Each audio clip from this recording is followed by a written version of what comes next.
commencer. Il est 13h35. Merci à vous d'être présents. Nous sommes ravis de vous accueillir. Donc, ces webinaires sont organisés par Saint-Étienne Métropole, direction de la transition écologique et énergétique, l'équipe biodiversité. Donc, nous allons nous présenter brièvement. Nous sommes 3 personnes, donc Nicolas Guaran, Nelly Felter et moi-même, Cécilia Malherbe.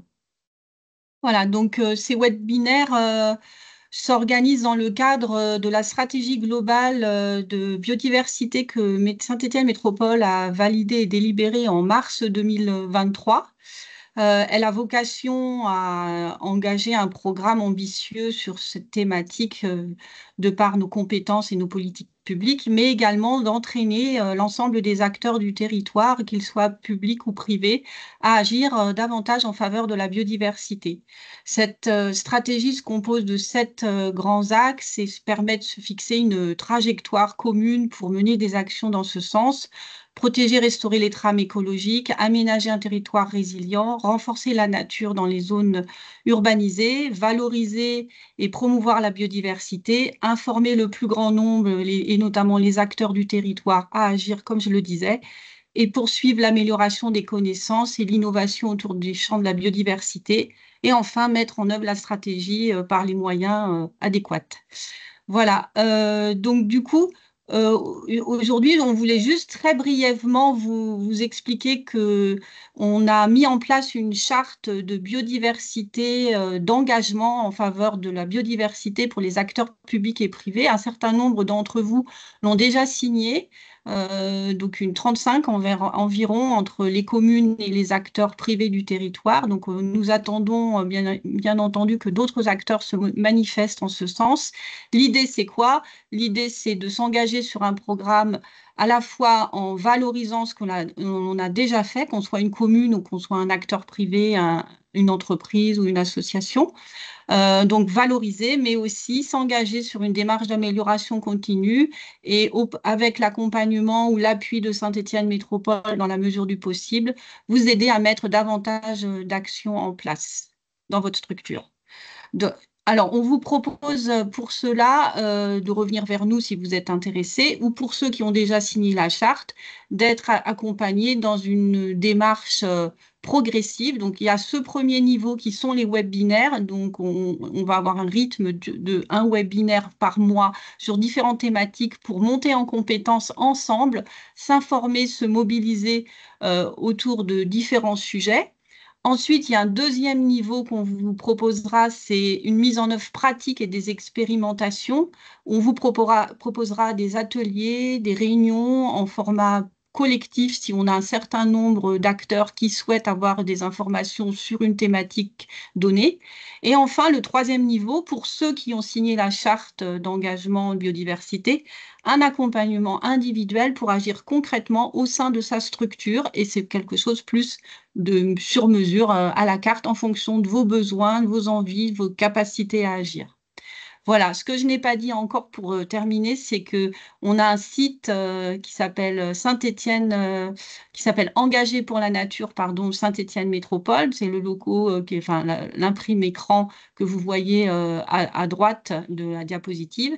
Et donc, on vous invite à aller sur ce site, Engagé et eux pour la nature-Saint-Étienne Métropole, où vous trouverez toute une série d'informations, de guides, de référentiels, de boîtes à outils pour vous aider à agir et monter en compétences pour développer vos actions. Voilà. Pour terminer, on voulait juste vous dire que il y a d'autres webinaires qui vont se tenir. On les a appelés les mardis de la biodiversité, toujours donc sur ce créneau horaire. Et donc il y a un deuxième qui se tiendra sur les actions en faveur des pollinisateurs, un troisième sur des actions concrètes qui ont été menées par un certain nombre d'acteurs sur le territoire de la métropole, un quatrième sur l'accueil de la biodiversité dans les espaces verts de mon entreprise, notamment dans la démarche Refuge LPO, et un cinquième sur la gestion de mon patrimoine arboré autour de la charte de l'arbre. Voilà, je cède la parole aujourd'hui pour le premier webinaire. Donc, nous avons convié notre partenaire, la LPO Aura Loire, à nous faire une intervention en tant qu'expert sur ces questions. Donc, le thème est biodiversité et bâti. Donc, je cède la parole à Maëline. Bonjour à tous, alors je m'appelle Maëline et je travaille à la LPO Aura.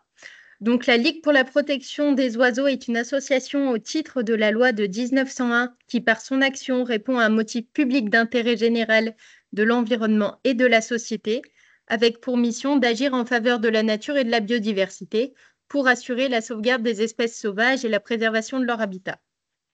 Donc, la LPO Auvergne-Rhône-Alpes est répartie sur tout le territoire de la région et elle est partagée en plusieurs délégations territoriales. Donc, moi, par exemple, j'appartiens à la délégation territoriale de la Loire, qui est composée d'un comité territorial de plus de 1200 adhérents, d'environ une centaine de bénévoles et de 12 salariés qui sont répartis dans différents pôles. Pour atteindre nos objectifs, on est une association donc, qui a but non lucratif, apolitique, militante et engagée, qui met en œuvre chaque année des centaines d'actions avec et pour l'ensemble des citoyens et des acteurs de la société. Donc, les actions qu'on effectue répondent à des objectifs variés tels que la connaissance de la biodiversité, la recherche, la valorisation du patrimoine naturel, la conservation des espèces et de leurs habitats, ou encore la reconquête de la nature et de la biodiversité. Et donc, on se retrouve aujourd'hui pour aborder la thématique du bâti et de la biodiversité dans le cadre de la séquence des webinaires proposés par Saint-Étienne Métropole. Pour ce faire, nous allons dans un premier temps parler plus précisément de la biodiversité du bâti.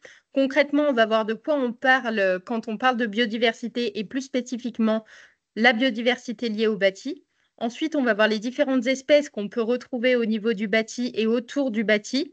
Et on verra ensuite le cadre réglementaire qui s'applique à certaines de ces espèces, aux espèces protégées. Nous étudierons ensuite les différentes actions qui peuvent être réalisées pour agir en faveur de cette biodiversité du bâti, donc au niveau des bâtiments en créant et en conservant les sites d'accueil favorables, en végétalisant les bâtiments et en neutralisant les dangers et les pièges pour la faune. Et enfin, nous verrons les actions de pose de gîtes pour la biodiversité et de nichoirs de manière un petit peu plus concrète, avec des illustrations et des retours d'expérience de mesures déjà réalisées et la mise en place de la séquence ERC, notamment dans le cadre de la réalisation des projets. Et on terminera en parlant un petit peu d'autres actions qui peuvent être réalisées au quotidien par tous et pour tous en faveur de la préservation de la biodiversité. Alors, nous allons donc commencer par définir un petit peu ce qu'est la biodiversité en général et la biodiversité du bâti, voir quelles espèces on retrouve au niveau du bâti et on abordera brièvement la réglementation relative aux espèces protégées. La biodiversité, également appelée la diversité biologique, dessine l'ensemble des formes de vie présentes sur Terre et des relations entre ces différentes formes de vie. Donc, on va considérer cette diversité sur 3 niveaux interdépendants, donc la diversité des écosystèmes, la diversité des espèces et la diversité des gènes, donc la diversité génétique. Il est très important de considérer ces 3 niveaux de diversité car ils ont tous des interactions à la fois entre eux, mais aussi entre ces différents niveaux. Donc, c'est très important de bien considérer la biodiversité dans son ensemble. Il y a de nombreux enjeux à la préservation de cette diversité biologique. Déjà pour sa valeur intrinsèque, la biodiversité a le mérite d'exister simplement parce qu'elle existe, mais également pour ses fonctionnalités écologiques et les services écosystémiques qui y sont associés.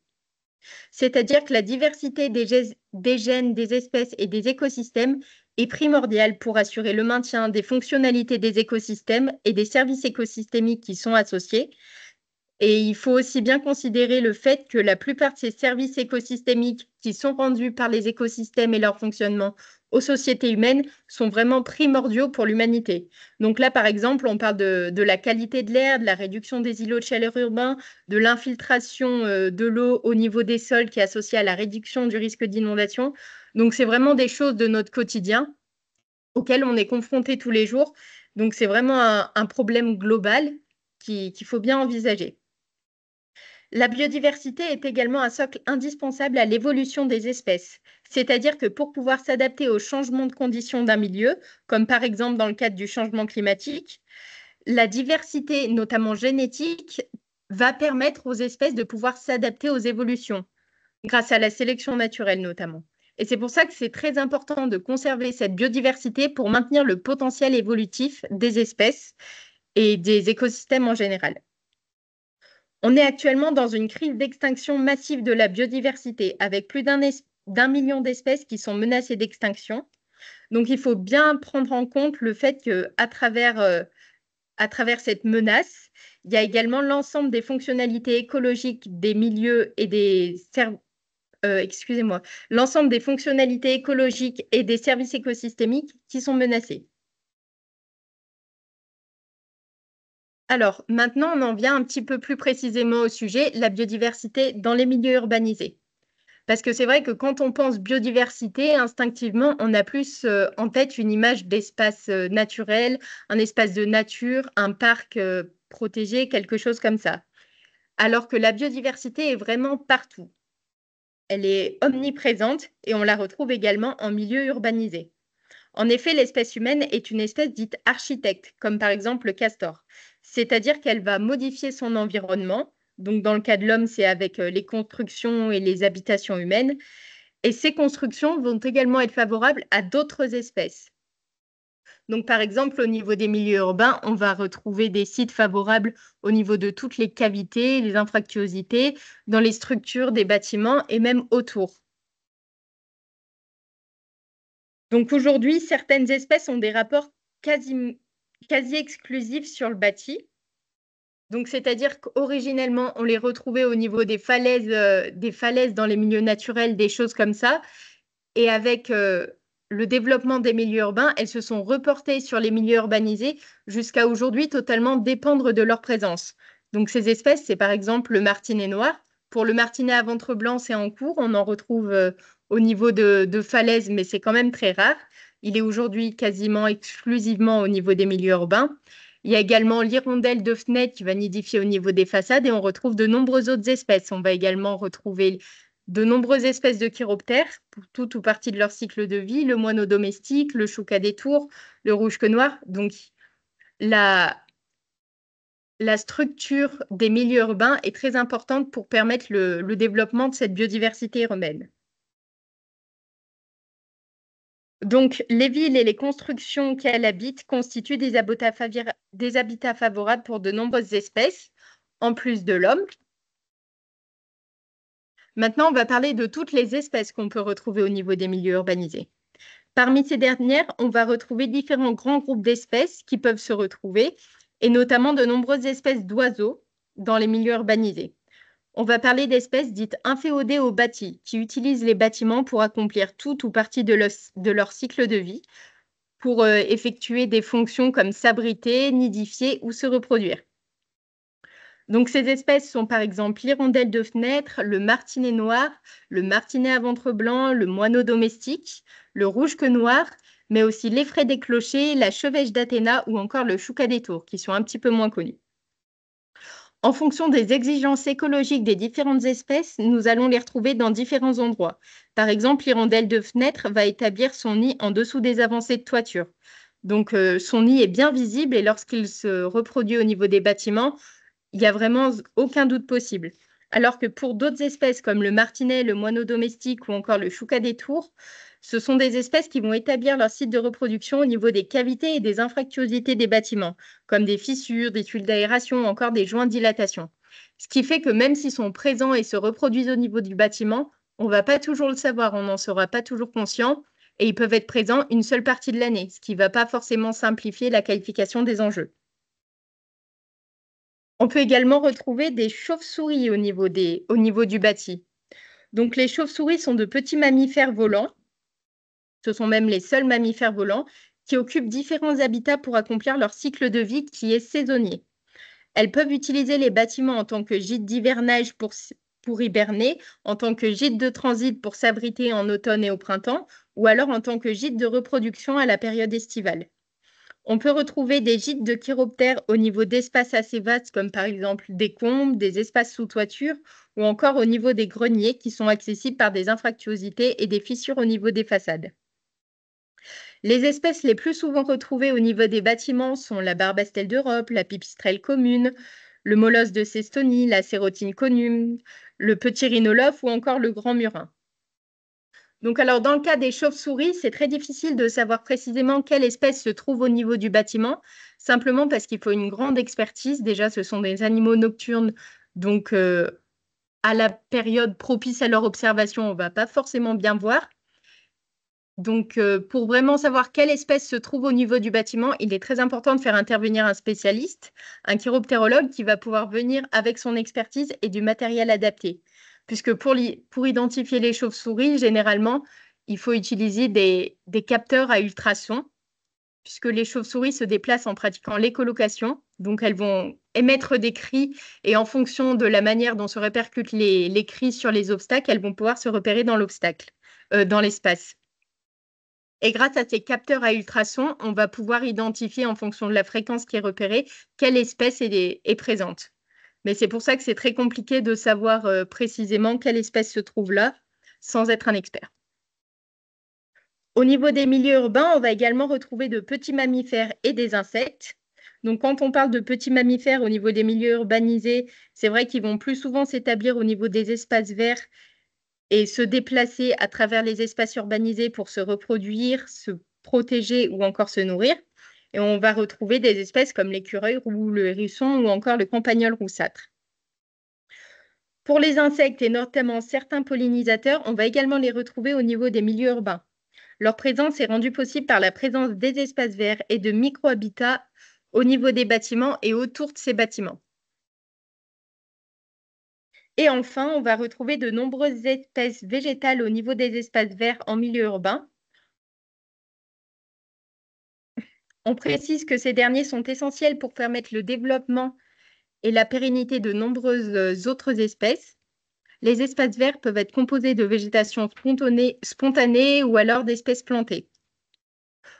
On va retrouver les espèces végétales en milieu urbain, notamment au milieu des murs et des façades en pierre, des toitures et des terrasses végétalisées, des balcons, des pieds de murs végétalisés, des bacs et des continuités urbaines. On peut également la retrouver autour des bâtiments, mais là, c'est vraiment plutôt excentré, au niveau des parcs et des cours extérieurs. Donc, vous l'avez compris, il y a une très grande diversité d'espèces qui peuvent se retrouver au niveau du milieu urbain.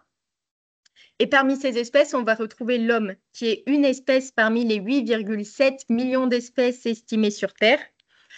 Une espèce qui établit des relations avec les autres espèces. Et en fait, l'objectif de la thématique biodiversité bâtie est vraiment de considérer la cohabitation entre l'homme et les espèces qui peuvent s'établir au niveau des milieux urbanisés.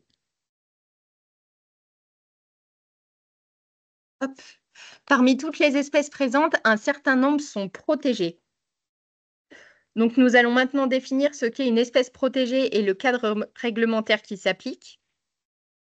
Une espèce protégée est une espèce animale ou végétale sauvage qui fait l'objet de mesures de conservation. Une espèce sauvage est un animal appartenant à une espèce qui n'a pas subi de modification ou de sélection de la part de l'homme.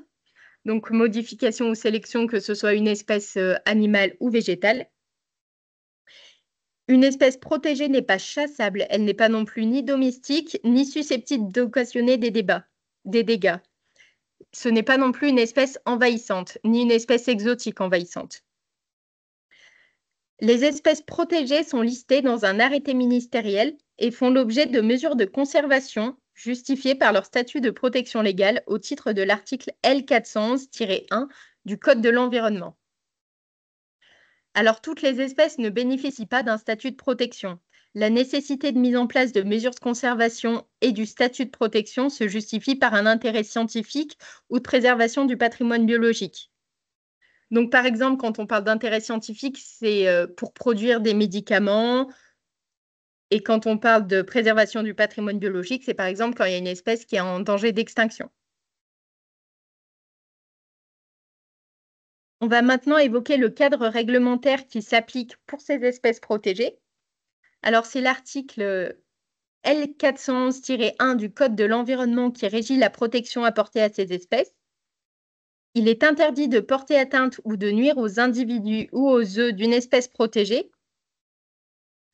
ou alors à leur habitat de reproduction.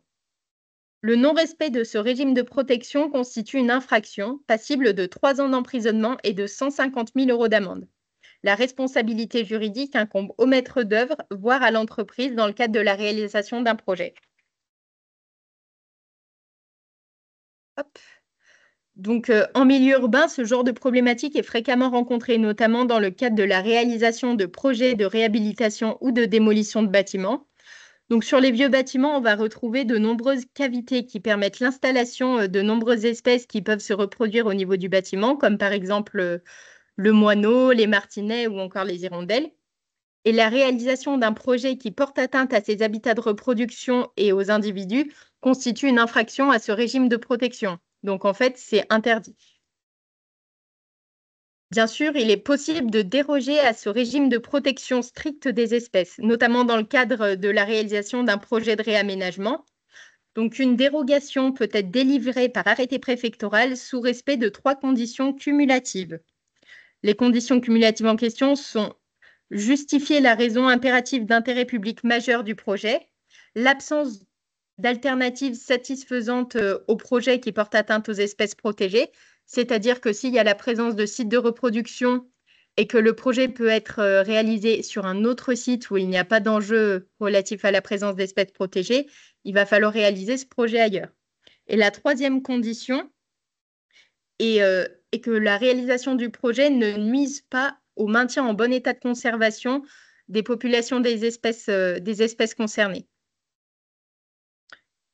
Pour solliciter l'autorisation et suite à son obtention, il y a toute une séquence ERC qui est à mettre en place. Donc la séquence ERC, en fait, ça se décline en 3 phases. Premièrement, il faut chercher à éviter les impacts qui seront portés aux espèces protégées dans le cadre de la réalisation d'un projet. Ensuite, on va chercher à réduire les impacts qui n'auront pas pu être évités. Et enfin, on va compenser toutes les atteintes portées à l'environnement et aux espèces qui n'auront ni pu être évitées, ni pu suffisamment être réduites. Donc, en fait, on se rend compte que la présence d'espèces protégées, ça s'envisage vraiment à l'échelle d'un projet et que ça doit être pris en compte dans le phasage d'un projet. La première étape, c'est vraiment de planifier et d'anticiper. Donc, pour ça, une des premières choses à faire, ça va être de connaître les enjeux au niveau d'un site. On ne peut pas préserver une espèce si on ne sait pas quelle espèce est présente, en quelle quantité. Et c'est pour ça que c'est très important de faire à la fois des inventaires et de se baser sur la biblio pour connaître un petit peu le passif et pouvoir qualifier un petit peu tout le diagnostic écologique qui doit être mis en place. Donc, une fois qu'on aura quelques connaissances, il va falloir évaluer vraiment les enjeux relatifs à la présence d'espèces protégées. Et suite à ça, on va pouvoir analyser et proposer une application de la séquence ERC pour éviter, réduire et compenser les impacts. Suite à ça, on pourra ensuite constituer un dossier de dérogation à espèces protégées et ensuite, il faudra l'adresser au service instructeur, l'ADREAL. Et si l'autorisation est délivrée, on pourra ensuite réaliser les travaux. Et il faut bien prendre en compte que la réalisation des mesures ERC ne s'arrête pas là et qu'il faudra réaliser un suivi des travaux. Donc, c'est-à-dire que l'ADREAL et les services de l'État vont vraiment contrôler l'application de ces séquences ERC et contrôler l'efficacité des mesures à travers la réalisation du suivi des mesures compensatoires. Hop. Maintenant, dans une deuxième partie, on va voir les nombreuses actions qui peuvent être réalisées au niveau des bâtiments pour favoriser l'accueil de la biodiversité. Donc, la première des choses à faire est de conserver les cavités et les nids au niveau des bâtiments. Donc, c'est-à-dire qu'on va se baser sur le potentiel d'accueil des milieux déjà existants pour les espèces. Et on ne s'en rend pas compte, mais c'est vrai que les destructions volontaires et involontaires de nids et de sites de reproduction des espèces constituent un des facteurs majeurs du déclin des espèces d'oiseaux et de chiroptères. Donc simplement parce qu'au niveau des bâtis assez anciens, c'est vrai qu'on a beaucoup de de cavités, de fissures au niveau des bâtiments qui sont associées à des déperditions énergétiques.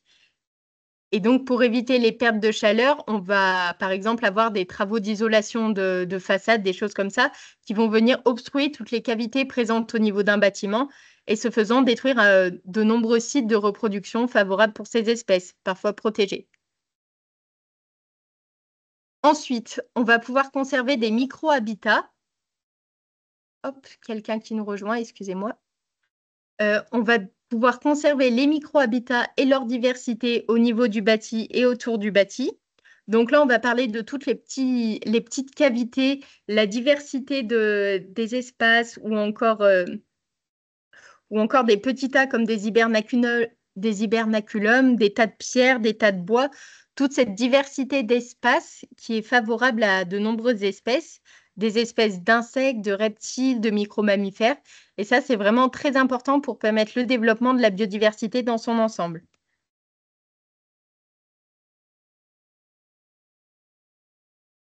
Au-delà de la conservation de l'existant, on va pouvoir développer la capacité d'accueil d'un bâtiment pour la biodiversité. Donc là, on va pouvoir poser des gîtes et des nichoirs pour les espèces. Mais pour faire ça, il va falloir bien cibler les espèces, parce qu'en fonction des espèces, même pour favoriser une espèce d'oiseau, il faut bien considérer le fait que toutes les espèces ont des exigences écologiques différentes. Par exemple, l'hirondelle de fenêtre va plutôt se placer en dessous des avancées de toiture dans les villages, alors que le martinet noir va vraiment se trouver au niveau des pleins centres urbains. Donc, en fait, ce qui est très important de considérer, c'est à la fois la connaissance bibliographique du milieu qu'on a. Donc, par exemple, quelle espèce on peut voir dans mon village ou dans ma ville. Et il faut également se baser sur la potentialité du site. Donc, c'est-à-dire que si on est dans un milieu où il n'y a vraiment pas de colonie d'hirondelles qui est connue, si on installe un nichoir à hirondelles, il aura peu de chances d'être occupé. Alors que si une colonie est présente et qu'on offre un nichoir, un site de reproduction artificielle, il aura de plus grandes chances d'être occupé. Donc, en posant des gîtes et des nichoirs, on va pouvoir favoriser de nombreuses espèces. Donc, des oiseaux comme le moineau domestique, le martinet noir, l'hirondelle de fenêtre, où on peut également poser des nichoirs qui sont favorables à plusieurs espèces, comme par exemple le nichoir semi-ouvert, qui est par exemple favorable aux rouge-queues ou aux mésanges. Pas aux mésanges, excusez-moi, aux rouge-queues ou aux choucas. On peut également poser des gîtes à chauves-souris, donc des gîtes à chiroptères, ou encore des gîtes à insectes. Mais pour les gîtes à insectes, il faut bien considérer le fait qu'ils ont un potentiel avant tout pédagogique. C'est-à-dire que pour les espèces d'insectes, la meilleure des choses à faire, ça va vraiment être de conserver les microcavités existantes et tous les habitats qui existent déjà. Parce qu'en leur offrant un gîte artificiel, en fait, ça va être très peu favorable et ça va les soumettre à d'énormes risques, par exemple des risques de prédation. Au niveau des espaces verts en milieu urbain, excusez-moi, on peut également poser des gîtes, donc pour les insectes comme les papillons, mais également des gîtes à écureuils, des gîtes à hérissons et des gîtes à muscardins. Donc là, on n'est pas vraiment sur le bâti, mais on est plutôt au niveau des espaces verts qui entourent le bâti. Ensuite, on peut également végétaliser le bâti. Donc, on peut se demander pourquoi chercher à végétaliser un espace urbanisé. Et en fait, il y a de nombreux enjeux. Déjà, pour enrichir la diversité d'espèces végétales et donc faire se développer la biodiversité au niveau du milieu urbain. Ensuite, pour favoriser l'accueil et le développement des insectes et des pollinisateurs, qui sont le socle de développement de tous les autres maillons de l'écosystème. Créer des espaces végétalisés permet également de créer des micro-habitats pour la faune, donc comme pour les insectes pollinisateurs, par exemple. Cela permet aussi de favoriser les déplacements des espèces, donc en leur offrant des sites privilégiés de passage pour effectuer leurs fonctions biologiques. Cela permet également de réduire l'effet d'îlot de chaleur urbain. Donc, en effet, on sait qu'au niveau des villes, la présence d'espèces végétalisées peut réduire de 3 degrés le niveau ressenti de température ambiante. Donc, c'est quand même énorme. Cela permet également d'améliorer la qualité de l'air et d'augmenter les performances thermiques d'un bâtiment lorsqu'on pose une toiture végétalisée ou qu'on met en place une façade végétalisée. Et également, cela permet d'améliorer le cadre de vie des habitants et des usagers d'un site. Puisque c'est vrai que c'est plus agréable d'être dans un site un petit peu arboré, végétalisé, que dans quelque chose qui est 100% bédronné, goudronné et bétonné. Pour végétaliser le bâti, il existe différentes solutions. Donc déjà, on peut mettre en place des espaces de pleine terre au niveau des pieds des bâtiments. On peut également végétaliser les pieds de mur. On peut mettre en place des toitures végétalisées ou encore des façades végétalisées et des plantes grimpantes.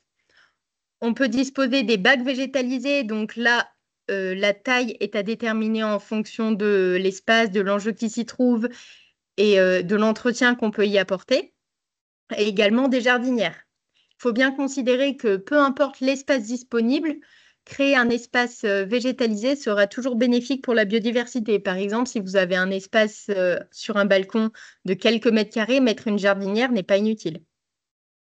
Donc, en fonction des caractéristiques du bâti et des possibilités de gestion et de l'usage des sites, on va déterminer la solution à mettre en place. Donc là, c'est vraiment au cas par cas. Et pour créer un espace végétalisé qui ait de réels effets pour la biodiversité locale, il faut considérer un ensemble de critères. Donc, premièrement, on va chercher à favoriser la végétation spontanée et les espèces labellisées végétales locales, qui sont issues de productions labellisées végétales locales. Donc, simplement pour favoriser les pollinisateurs locaux qui ont pu coévoluer avec ces espèces. Ensuite, on va chercher à sélectionner les espèces en fonction des caractéristiques et des ressources du milieu. Donc, c'est-à-dire que si sur un espace, j'ai énormément d'arbres et que je souhaite que je souhaite mettre en place un espace végétalisé dans un espace ombragé qui est à l'abri du vent, je ne vais pas planter les mêmes espèces que si c'est sur un toit où les plantes vont être exposées au soleil 24 heures sur 24, enfin 12 heures par jour. Ensuite, on va chercher à diversifier un maximum les espèces plantées et à mettre en place une gestion différenciée qui permet de limiter la gestion apportée à ces espaces et vraiment d'adapter la gestion qui est mise en place sur ces espaces aux enjeux qui s'y trouvent. Donc, la gestion différenciée n'a pas pour but de vraiment stopper les interventions. L'objectif, c'est simplement d'adapter ces pratiques aux enjeux qui se trouvent sur un espace. Donc, c'est-à-dire que si sur une prairie, on a un passage qui est souvent utilisé par les usagers du site, on peut tout à fait effectuer une fauche tardive sur ce passage qui permet de conserver l'accessibilité d'un site et de laisser des espaces d'évolution spontanée de la végétation sur les bords des passages. Donc ça, c'est bien de la gestion différenciée. Ce n'est pas parce qu'on intervient sur une petite partie de l'espace qu'on est sur une gestion extensive. Et enfin, on va pouvoir neutraliser les pièges pour la faune. Donc, premièrement, on va discuter un petit peu de tous les pièges pour la faune qui peuvent se retrouver au niveau des milieux urbanisés. On va retrouver les surfaces vitrées, parce que les vitres transparentes et réfléchissantes ne sont pas forcément visibles pour les oiseaux, qui peuvent percuter ces vitres en plein vol. Et donc, cela constitue une source importante de mortalité aviaire. On a également les récipients remplis d'eau à parois lisses qui constituent un piège pour la faune. Les petits mammifères et les reptiles peuvent y tomber et ne pas pouvoir en ressortir à cause des bords verticaux. Donc, s'ils ne peuvent pas en ressortir, ils vont s'y noyer. On a ensuite les poteaux et les tuyaux creux. Donc, c'est vrai que les animaux apprécient les cavités au niveau des bâtiments, comme on a vu tout à l'heure. Et ils peuvent rentrer au niveau de ces creux de poteaux et de tuyaux, croyant trouver une cavité favorable, et en fait tomber au fond sans pouvoir forcément remonter. Et enfin, on a les éclairages nocturnes placés dans les sphères. La faune, et notamment les papillons de nuit, est attirée par la lumière et peuvent se retrouver bloqués et mourir à l'intérieur. Donc là, on ne va pas évoquer tout ce qui est problème de pollution lumineuse, mais on garde en tête le fait que la ville et les lumières qui s'y trouvent ont un impact sur les espèces nocturnes. Donc tous ces pièges pour la faune peuvent être neutralisés ou au moins diminués. Donc pour réduire le risque qui est associé à la présence de surfaces vitrées, on va pouvoir poser des stickers anti-collision au niveau des vitres qui rendent l'obstacle visible pour les oiseaux. Donc en fait, ce sont de petites silhouettes que vous pouvez voir en haut à droite de l'écran Donc, ces petites silhouettes suffisent à rendre l'obstacle visible pour les oiseaux qui vont pouvoir ainsi éviter l'obstacle. Et donc, on évite la collision et la mortalité aviaire associée. Pour les récipients remplis d'eau à parois lisses, on va pouvoir placer une planche inclinée qui va permettre aux animaux qui se retrouvent bloqués dans le récipient d'en sortir. Ou alors, on peut fermer les réserves d'eau, simplement en mettant en place un couvercle. Pour les poteaux et tuyaux creux, il va falloir obstruer les extrémités ouvertes pour les rendre inaccessibles aux animaux. Donc là, c'est réalisable très simplement. Donc en appliquant un petit peu d'enduit de rebouchage, des petites languettes en plastique ou des choses comme ça. Et pour réduire les risques associés à la présence d'éclairage nocturne placé dans les sphères, il va falloir éviter les globes lumineux et les structures complexes qui sont susceptibles de constituer un piège pour les insectes volants et de manière générale limiter l'éclairage nocturne pour favoriser la trame noire.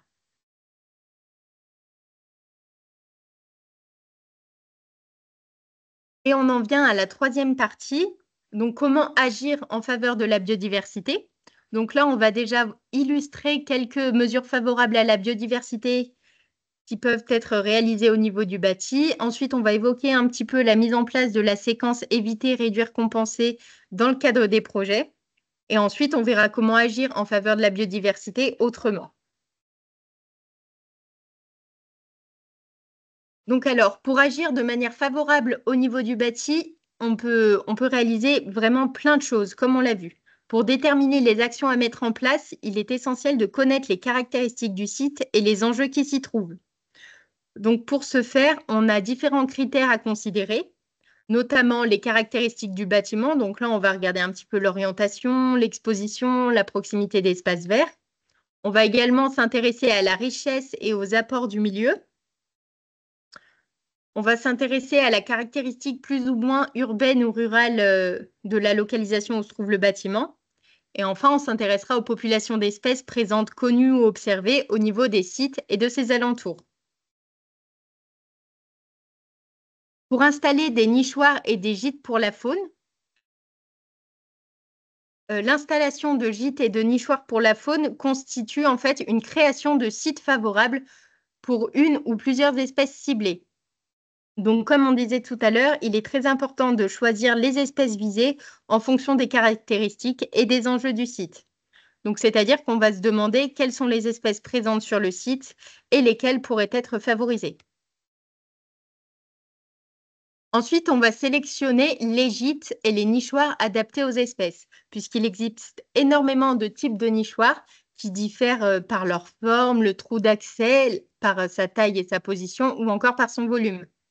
Donc, en fonction de ces caractéristiques, on va pouvoir accueillir différentes espèces au niveau d'un nichoir.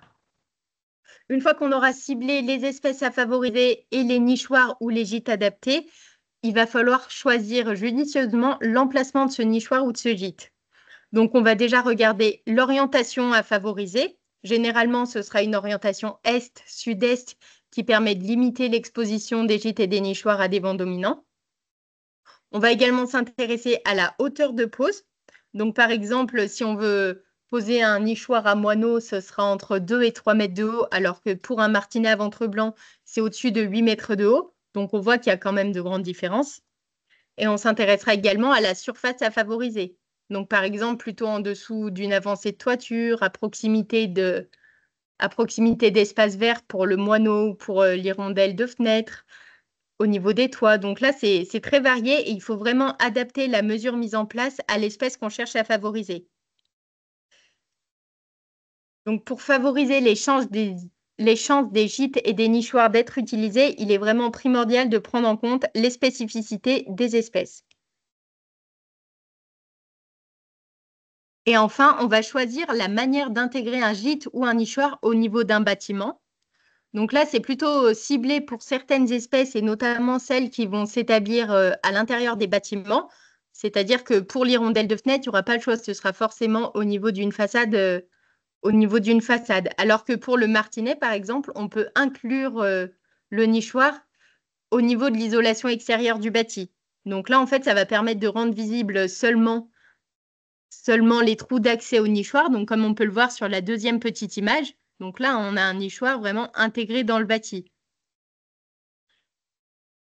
Donc, c'est-à-dire qu'il y a plusieurs manières de poser un nichoir, donc en fixation directe, comme pour l'hirondelle de fenêtre, intégré dans le bâti, comme ici pour le martinet noir, mais il faut bien prendre en compte le fait qu'on peut aussi le mettre en fixation directe. Donc là, c'est vraiment en fonction du projet et des enjeux qui se trouvent sur le site. Et on peut également poser un nichoir ou un gîte de manière transversale pour avoir un accès depuis l'intérieur du bâtiment. Donc là, ça peut être intéressant, notamment dans le cadre où un entretien est prévu chaque année ou quelque chose comme ça. Et enfin, on peut choisir ou non d'installer des dispositifs anti-salissure. Donc certaines espèces comme l'hirondelle de fenêtre, par exemple, vont avoir des fientes qui peuvent être très visibles au niveau des façades. Donc pour réduire cette nuisance, en fait, on va pouvoir poser de petites bandes qui vont récupérer les fientes. Donc ça, ce sont des dispositifs anti-salissure qui s'installent généralement 50 cm en dessous des nichoirs.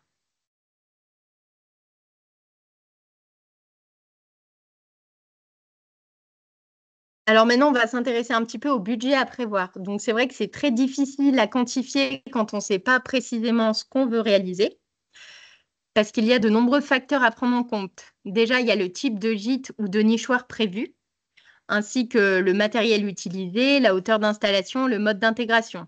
Donc on va déjà considérer le prix du gîte ou du nichoir. On voit qu'il y a de grandes variabilités en fonction des espèces. Donc par exemple, pour le martinet noir, pour un nichoir simple, on en a pour 33,90 € environ. Donc là, pour un nichoir vraiment en bois. Alors que pour un nichoir double à martinet à ventre blanc, on est sur 339,10 €.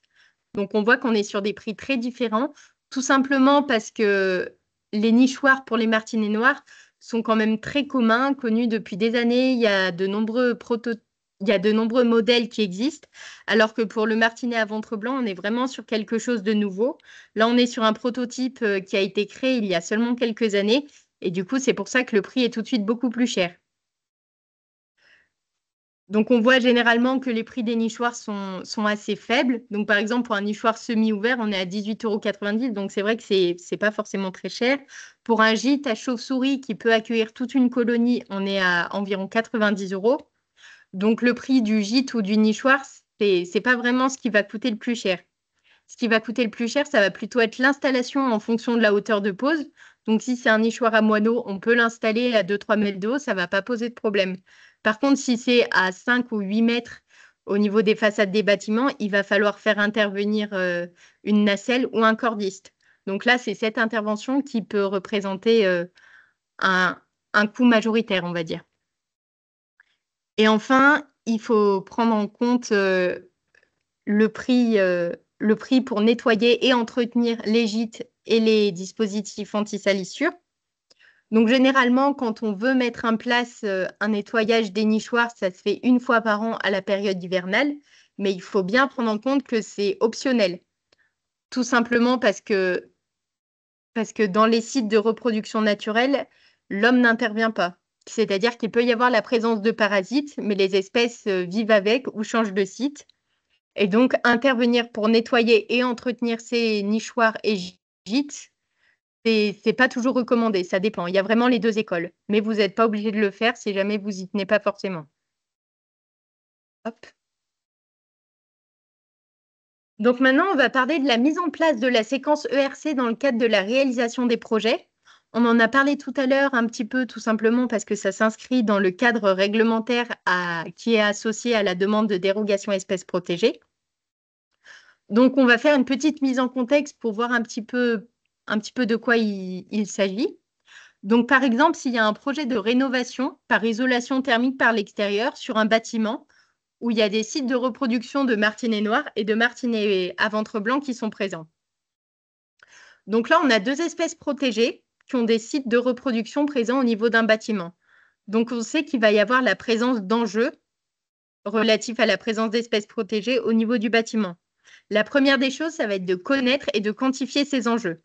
Donc concrètement, vous pouvez faire appel à un bureau d'études, vous pouvez faire appel à une association environnementale comme la LPO pour connaître un petit peu tous les enjeux et vraiment savoir les espèces qui s'y trouvent et quantifier ces enjeux. Donc ensuite, il va falloir penser un petit peu à l'application de la séquence ERC.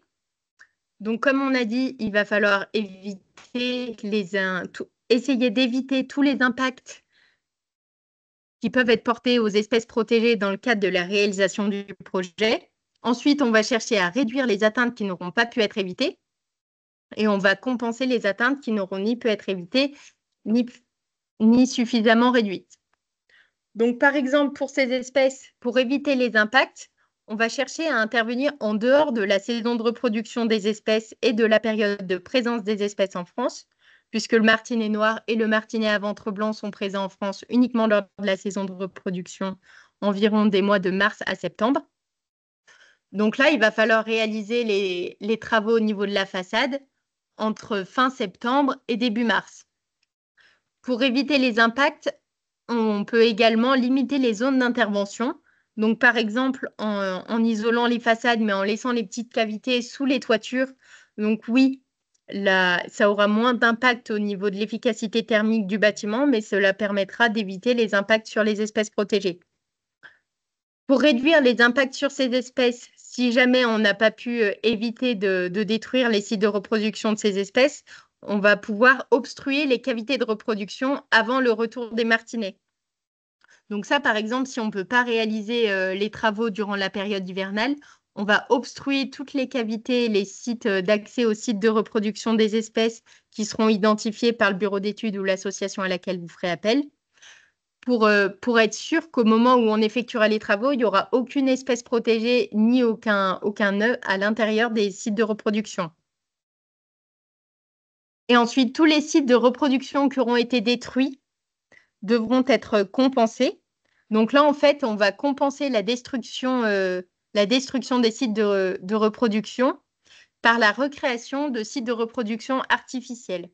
Donc concrètement, on va poser des nichoirs pour offrir un habitat favorable de reproduction aux espèces. Une fois qu'on aura fait ça, donc c'est-à-dire qu'on connaît les enjeux, on sait de quelle manière mettre en place la séquence ERC, on va pouvoir contacter l'ADREAL. Donc en fait, on va informer l'ADREAL du projet et en fonction de son impact sur les espèces, c'est l'ADREAL qui nous informera sur la nécessité ou non de réaliser une demande de dérogation espèces protégées. À savoir que si on intervient en dehors de la période de présence des espèces et qu'on effectue les mesures compensatoires avant le retour en France des espèces lors de la prochaine saison de reproduction, généralement, l'ADREAL ne va pas demander une demande de dérogation. Elle va demander l'application des mesures décrites dans la séquence ERC, mais du coup, on n'a pas effectué la demande de dérogation et c'est une procédure très lourde à mettre en place. Donc, si on peut, c'est vraiment la meilleure des choses à faire, à la fois pour les espèces et pour le projet. Et donc, s'il y a vraiment nécessité d'effectuer une demande de dérogation, donc ça se fait par document CERFA, et cette autorisation à la dérogation et cette dérogation est accordée par délai préfectoral dans un délai de 4 mois, délai au-delà duquel le silence de l'administration équivaut à un rejet de la demande. Hop. Donc voilà, là, on est vraiment sur l'application de la séquence ERC dans le cadre des projets. Donc ça, c'est réglementaire. C'est quelque chose que vous êtes obligé de faire lorsque vous portez atteinte à des espèces protégées qui se trouvent au niveau d'un bâtiment. Mais en faveur de la biodiversité, on peut également faire des actions de manière volontaire, comme la pose de nichoirs qu'on a vu dans la première partie de cette troisième grand axe. Donc, c'est-à-dire que vous pouvez tout à fait poser des nichoirs ou des gîtes de reproduction pour les espèces au niveau des bâtiments de manière volontaire. Ce sera toujours bénéfique pour les espèces et même si vous n'êtes pas forcé de le faire, c'est quand même génial de faire ça au niveau d'un bâtiment puisque ça contribue à préserver et favoriser le développement du patrimoine naturel. Et pour agir en faveur de la biodiversité d'une autre manière, on peut également participer à l'acquisition des connaissances. Donc là, on rentre dans la doctrine un petit peu connaître pour protéger. Puisque c'est vrai que, comme on a vu tout à l'heure, la connaissance, c'est vraiment la première des choses pour savoir ce qu'on va faire au niveau d'un endroit. Si on veut favoriser la biodiversité ou réaliser un projet, il faut savoir ce qui s'y trouve. Donc, tout le monde peut participer à l'acquisition de connaissances. Donc, par exemple, nous, on a une application avec un module spécifique pour les espèces liées au bâti. Donc, c'est l'application Naturaliste que certains connaissent peut-être sous le nom de Faunora sur Internet, en fait. C'est une application mobile sur les smartphones également disponible sur le site Internet. Et en fait, ça vous permet de vraiment recenser, par exemple, si vous voyez une espèce rentrée et nidifiée au niveau d'un bâtiment, vous pouvez mettre l'information et nous, ça nous servira. Donc, par exemple, toutes ces données qui peuvent être récoltées par n'importe qui sont vérifiées, je précise qu'elles sont vérifiées, et permettent d'établir des cartes de répartition des espèces, de localiser les enjeux et de cibler les actions. Donc, par exemple, là sur la diapositive, on a un exemple de mobilisation des données dans le cadre du plan de sauvegarde des martinets de Saint-Étienne. Donc, c'est-à-dire qu'on a tous les sites de reproduction connus des martinets noirs, des martinets à ventre blanc sur Saint-Étienne, dans les zones qui ont été prospectées.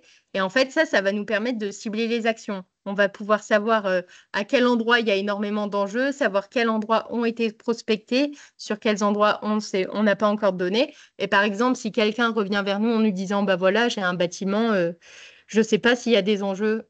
S'il y a des enjeux au niveau des façades, si on a des données, on peut tout de suite leur dire, bah voilà, sur votre bâtiment, vous avez 2 sites de reproduction qui sont connus. Donc ensuite, il faudra mettre en place la séquence versée, mais c'est vrai que ça permet déjà d'avoir une première idée des enjeux qui se trouvent au niveau d'un bâtiment. Ensuite, au-delà de l'acquisition de connaissances, vous pouvez participer à la diffusion des connaissances. Donc pour une montée en connaissances globales autour des enjeux de la biodiversité. Parce que c'est vrai que c'est une problématique encore largement méconnue. Par exemple, pour la prise en compte des espèces protégées dans le cadre de la réalisation de projets, c'est une obligation réglementaire depuis de nombreuses années, mais on se rend compte que même aujourd'hui, ce n'est pas toujours appliqué. Donc, en fait, faire parler de la problématique biodiversité et des enjeux qui sont associés, c'est très important à la fois pour faire connaître les enjeux, mais également faire en sorte que les gens se mobilisent en faveur des enjeux de la biodiversité et fassent des actions dans leur quotidien. Donc, par exemple, on peut parler de cette problématique lors des événements, lors de la pose de nichoirs, par exemple. On peut également avoir des flyers, des brochures d'information, on peut avoir des panneaux pédagogiques, on peut sensibiliser au quotidien les usagers d'un site et les citoyens par la réalisation d'actions vitrines. Donc là, ça peut être par exemple un gîte à insectes qui a de très bons effets pédagogiques. Ça peut être la diffusion de films, la réalisation de spirales aromatiques. Donc en fait, c'est très large. On peut effectuer un grand nombre d'actions en faveur de plein d'espèces différentes de biodiversité pour faire parler un petit peu de cette problématique et sensibiliser un petit peu les gens. Et pour favoriser la biodiversité autrement, on revient sur la préservation de la biodiversité et des capacités d'accueil du bâti qui existent. Donc, c'est-à-dire que là, je tiens à insister sur le fait que la première des choses, c'est vraiment préserver les atouts qui se trouvent déjà au niveau des milieux urbains pour la biodiversité. Donc là, en fait, tous les enjeux vont être de conserver tous les interstices au niveau des bâtiments, des tuyaux d'aération, en dessous des avancées de toiture, des choses comme ça, qui sont favorables pour ces espèces, puisque le bâti ancien possède un plus grand potentiel d'accueil de la biodiversité que le bâti très récent. Par exemple, on voit sur l'image, on a un vieux bâtiment de Saint-Étienne, donc en plein centre, où on voit qu'il y a énormément de cavités, de structures, un petit peu complexes, qui vont constituer des sites favorables pour la faune. Alors que sur les réalisations un petit peu modernes avec les maisons cubes, il y a tout de suite beaucoup moins de sites et de micro-habitats favorables pour la biodiversité. Donc là, on voit vraiment qu'il y a une différence entre le bâti ancien et même la manière de concevoir les bâtiments avec le bâti récent. Et du coup, voilà, on termine en disant qu'on est vraiment tous acteurs de la préservation de la biodiversité et de son développement. Tout le monde peut agir à son échelle en faisant des actions diverses et variées en fonction des capacités d'un site et des moyens disponibles. Et on va terminer par un petit temps d'échange et de questions si vous avez des questions.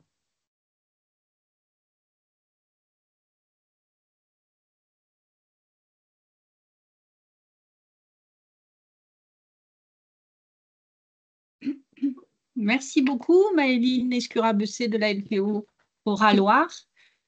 Effectivement, donc merci à ceux qui nous ont rejoints en cours de route.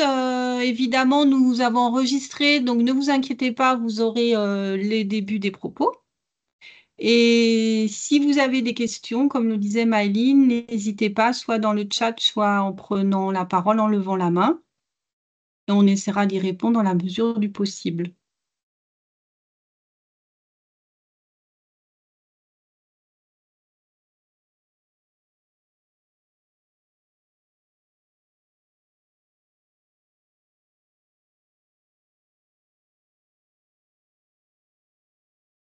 Alors, on peut peut-être redire qu'il y a deux niveaux de prise en compte. Donc, il y a les acteurs qui sont intéressés, mais qui n'ont pas encore signé la charte biodiversité d'engagement que Saint-Étienne Métropole propose. Ces acteurs qui ne l'ont pas encore signée peuvent peut-être se rapprocher soit de nous s'ils veulent la signer, soit, comme le disait Maëline, demander des accompagnements directement à la LPO. Et pour ceux qui ont signé la charte biodiversité de la métropole, bien entendu, donc nous sommes là pour vous accompagner. Donc n'hésitez pas dans le chat, si vous ne souhaitez pas prendre la parole, par exemple, de le préciser et de bien mettre vos coordonnées. Et on vous recontactera pour venir vous rencontrer et voir quelles sont vos problématiques, vos questions, pour essayer de mettre en place des actions.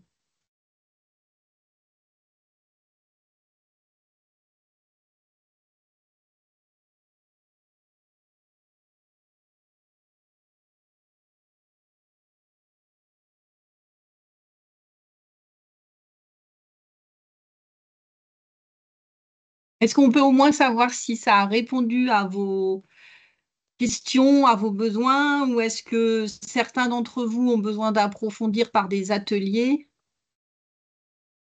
Bon, Nicolas, je te laisse dire les commentaires peut-être?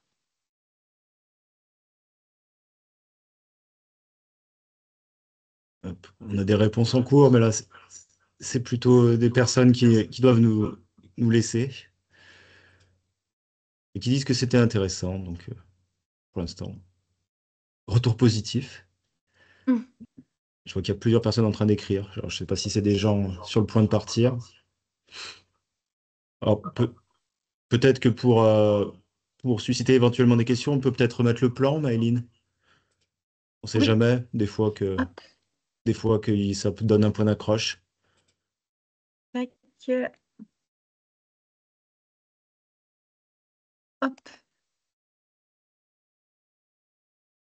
Moi, j'ai une petite question pour ceux qui sont toujours présents. Est-ce que vous avez déjà été confronté à la présence d'enjeux espèces protégées au niveau d'un bâtiment? Et si oui, quelle espèce?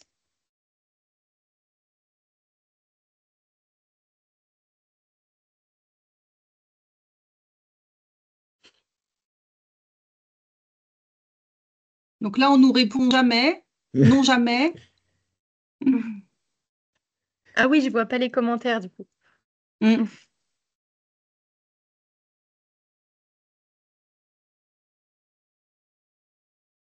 Je ne suis pas sûr d'avoir compris le contexte. Oui, je pense qu'on a raté quelque chose. Qu'est-ce que tu dis? Tu veux reformuler ta question, Maëline? Nicolas? Je ne sais pas. Donc, je vois les réponses dans le chat et je ne sais pas forcément à quoi ça faisait référence. La question que Maëline vient de poser, c'était de dire s'ils avaient été confrontés à des espèces, Ah, à la présence d'espèces protégées dans leur ah, voilà. propre bâtiment. Ok, bah, on avait raté. Ouais, des fois, il y a des micro-coupures.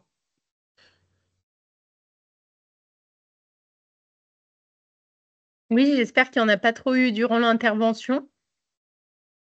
Mais Nous, on t'a bien entendu, en tout cas, donc j'ai bon espoir que ça a été le cas pour les autres. Mm. Pour moi aussi, c'était fluide, il n'y a pas eu de coupure. Donc là, plusieurs personnes sont en train d'écrire, donc on va patienter un petit peu.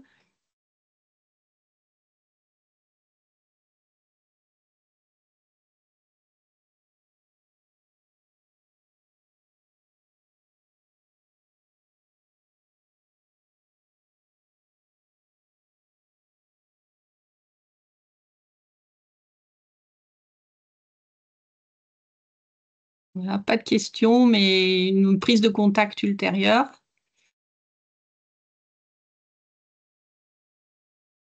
Ok. Alors, peut-être pendant qu'on est en train de faire le bilan un petit peu, est-ce que le format vous a semblé bien? Est-ce que vous auriez souhaité poser des questions peut-être un peu plus tôt dans la présentation, au fil du diaporama, ou est-ce que les questions à la fin, ça vous semble convenir comme formule. Vous pouvez donner votre avis, comme ça, profitez-en.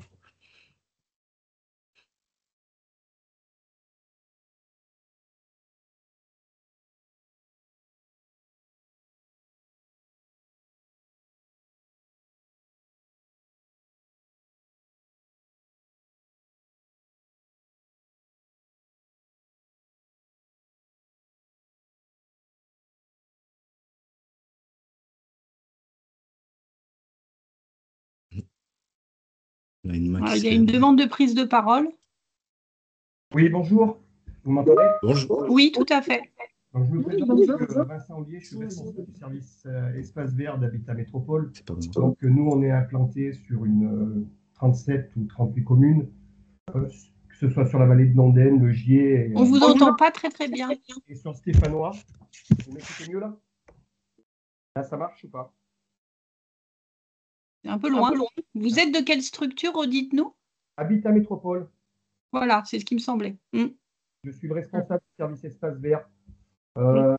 Pour relire la charte, on peut la récupérer sur votre site. Comment ça se passe? Oui, oui, tout à fait. Très bonne question, tout à fait. Vous pouvez aller sur Engagé pour la nature Saint-Étienne Métropole et vous trouverez la charte dans le volet stratégie. D'accord.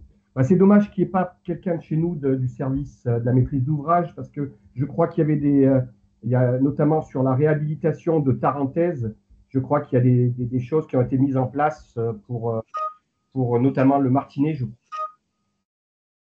mais à confirmer par la LPO. Oui, exactement.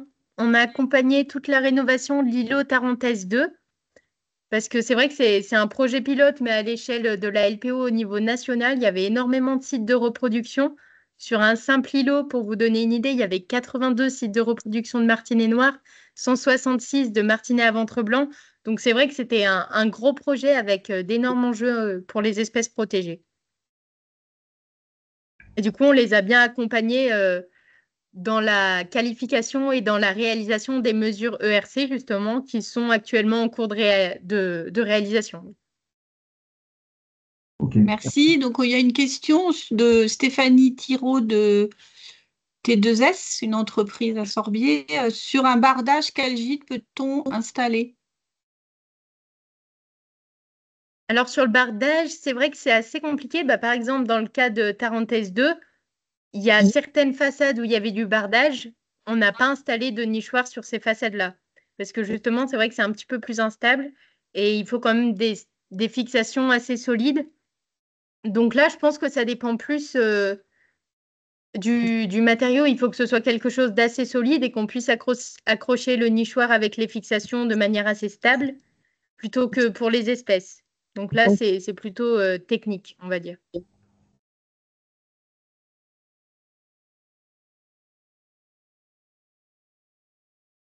Oui, quelqu'un veut reparler?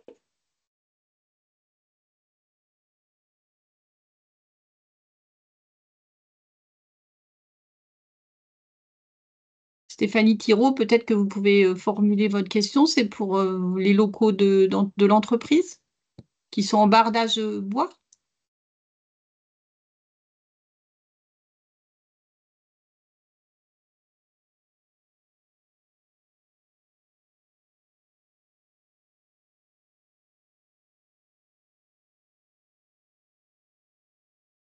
Bardage métal.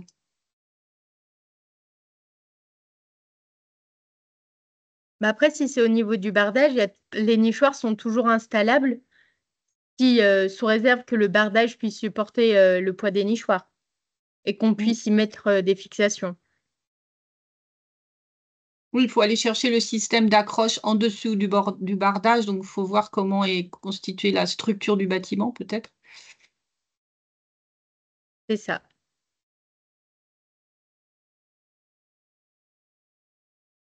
Mais après, s'il y a un frein pour poser un nichoir au niveau du bardage, ce ne sera pas du point de vue des exigences écologiques des espèces. Ce sera vraiment au niveau architectural du bâtiment.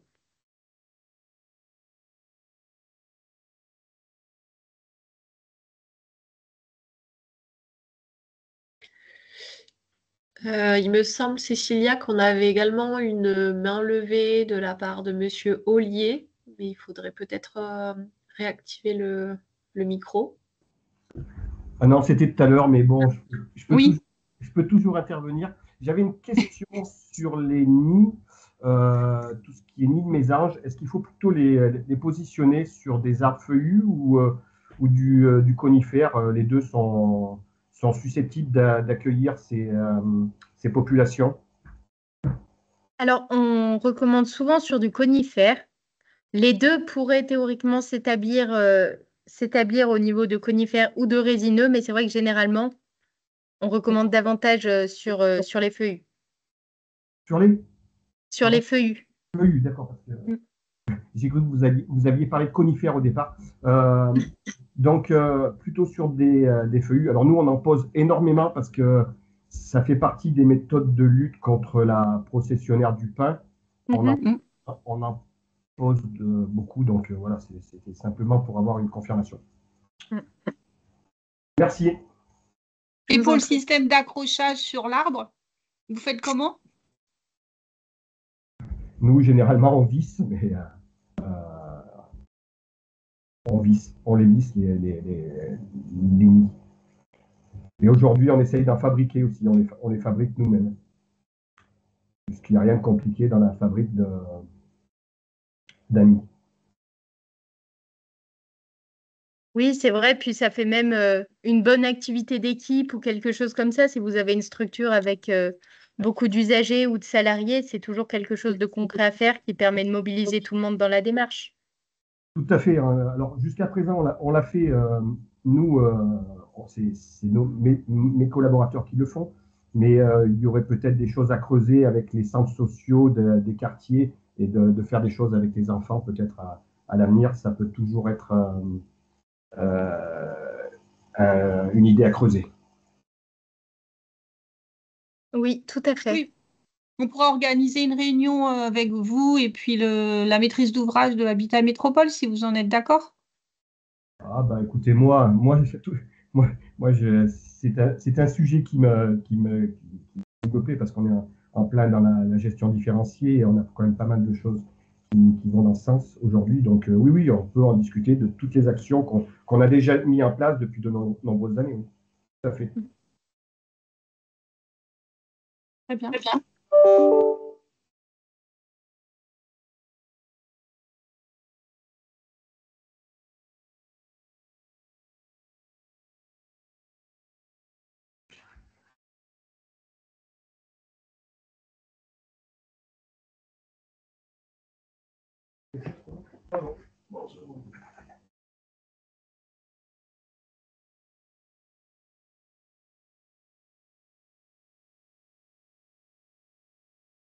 On nous a confirmé que le format semblait bien, que l'horaire semble vous convenir, que les questions en fin de présentation sont préférables que plutôt que de couper la présentation. Donc, on a quand même des réponses dans les commentaires. Voilà, Roselyne Halleux est en train d'écrire, je crois. Et Stéphanie Thiraud également. Mais n'hésitez pas à prendre la parole pour plus de fluidité, sauf si vous êtes à faune, mais sinon...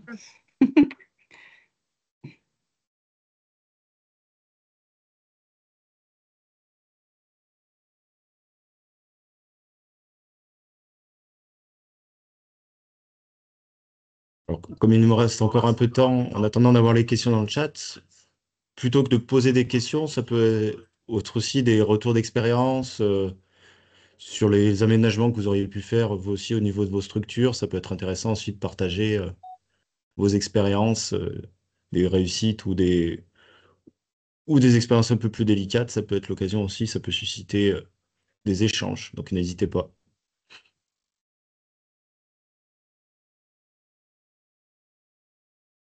Bon, on va conclure, je crois.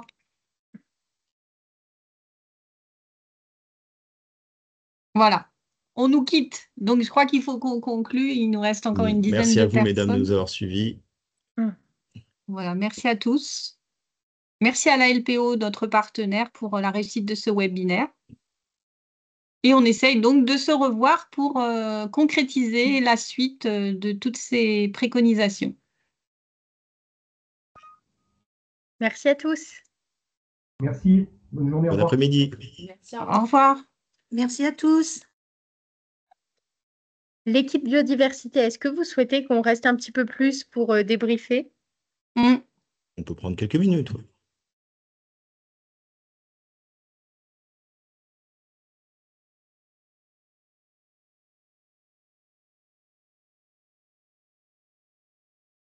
On stoppe l'enregistrement, Nelly?